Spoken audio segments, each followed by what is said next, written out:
Hello everyone, welcome to my channel. आज की video में हम लोग बात करने वाले ओपन बुक के ऊपर जो एग्ज़ाम जो सीबीएसई ने अभी न्यूज़ डाली, मतलब थोड़े महीने पहले डाली है। ठीक है, और बहुत सारे न्यूज़ आउटलेट्स ने इसके ऊपर न्यूज़ डाली है। तो मैं इस चीज़ को कवर करना चाहूँगी और मैं इसके ऊपर अपने ओपिनियंस देना चाहूँगी एज ए टीचर।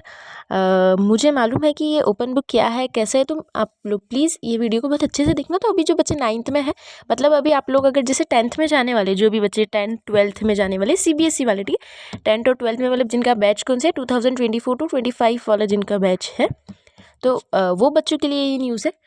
तो सीबीएसई ने ये वाली जो न्यूज़ प्रिंट करी, जब से बच्चों को बहुत अच्छा लग रहा है कि बहुत अच्छी बात है, लेकिन ऐसा नहीं है। अगर मैं आपको बात करूँ ओपन बुक की, सो जो ओपन बुक होती है इसका पैटर्न कुछ इस प्रकार रहता है। ठीक है, मैं आपको बता दूँ। तो जैसे अगर आप लोग एग्ज़ाम देने जाते हैं तो ओपन बुक में क्या होता है कि आपको ये सब बुक एक से मतलब ओपन आपको बुक मिलेगी। ठीक है, क्वेश्चन पेपर मिलेगा और आपको आपकी बुक्स, और इसमें अनलिमिटेड बुक्स रहती है।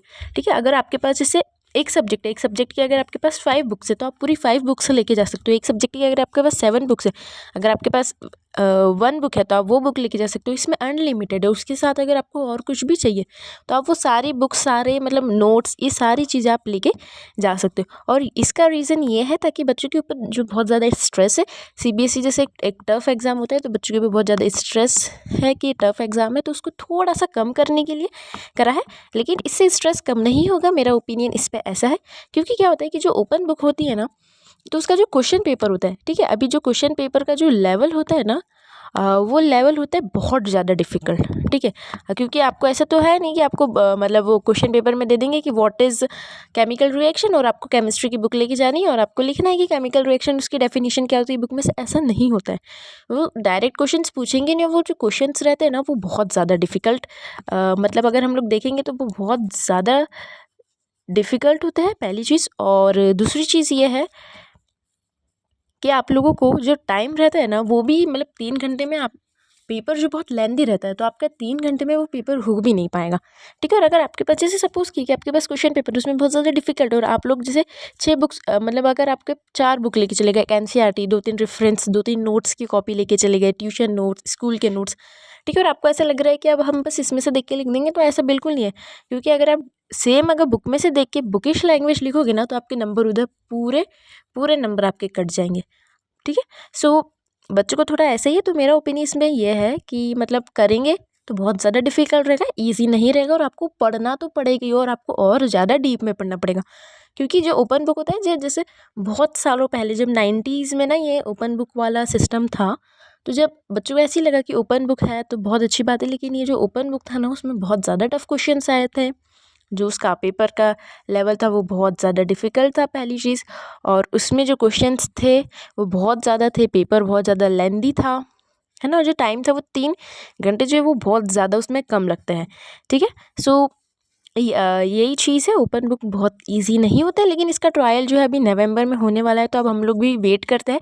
नवंबर 2024 या दिसंबर नवंबर के बीच में होगा, जब आप लोगों का प्री बोर्ड्स का टाइम रहता है ना, नवंबर दिसंबर के बीच में होगा। सो हम लोग देखते हैं कि कैसा होता है और क्या होता है। क्योंकि ओपन बुक जैसे हम लोगों ने पहले भी देखा है कि ओपन बुक में जो डिफ़िकल्टी लेवल होता है वो बहुत ज़्यादा हाई रहता है, और क्वेश्चंस आप लोगों को बुकिश लैंग्वेज में नहीं लिखने पड़ते, नहीं तो आपके पूरे आंसर जो है वो पूरे रॉन्ग हो जाते हैं। ठीक है, और उसके क्राइटेरिया बहुत ज़्यादा अलग रहते हैं। उनका मोटिव ये है कि बच्चों का मतलब स्ट्रेस कम करेंगे। तो स्ट्रेस तो इससे कम होगा, लेकिन आपको पढ़ाई उससे और ज़्यादा करनी पड़ेगी। ठीक है, आपको 4-5 बुक रेफ़र करनी पड़ेगी, और आपको सारी चीज़ें याद रखनी पड़ेगी कि ये वाला क्वेश्चन जो है ये कौन से पेज पे, मतलब कौन से पेज पे कौन सा आंसर है, कौन से पेज पे कौन सी डेफिनेशन है, ताकि आप उसमें से जल्दी जल्दी लिख पाओ।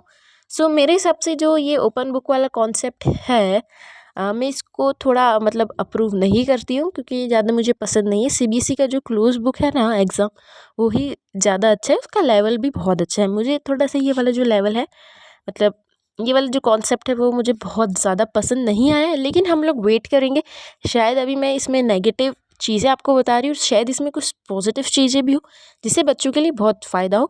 तो हम लोग नवंबर का वेट करते हैं, और अभी देखते हैं कि गवर्नमेंट की और क्या गाइडलाइंस आती है सीबीएसई के ऊपर, सीबीएसई वालों की क्या गाइडलाइंस आती है इसके ऊपर। और अगर ये पास होता है, ट्रायल करते हैं, पास होता है, तो फिर ये दूसरे स्टेट्स में भी, स्टेट बोर्ड्स में भी और आईसीएसई में, इसमें भी ये इम्प्लीमेंट कर सकते हैं। तो इस वीडियो के लिए इतना ही, बाय। और मुझे आप लोग एक चीज़ बताइए कि आपकी सेशंस कब से स्टार्ट हो रही है, क्योंकि जहाँ हम एरिया में रहते हैं वहाँ तो 10th के सेशंस 12th के स्टार्ट हो चुके। तो आप लोग मुझे प्लीज़ कमेंट करेंगे कि आप लोगों के 10th 12th के सेशंस कब से स्टार्ट हो रहे हैं। किसी किसी के अप्रैल से हो रहे हैं, किसी के अभी रिजल्ट नहीं आया लेकिन एग्जाम्स हो गए हैं, है ना। तो उस हिसाब से मैं मेरी केमिस्ट्री जो है मैं फिर से पढ़ाने वाली हूँ, सो मैं उसकी वीडियोस अपलोड कर दूँगी। तो जब तक के लिए बाय बच्चों।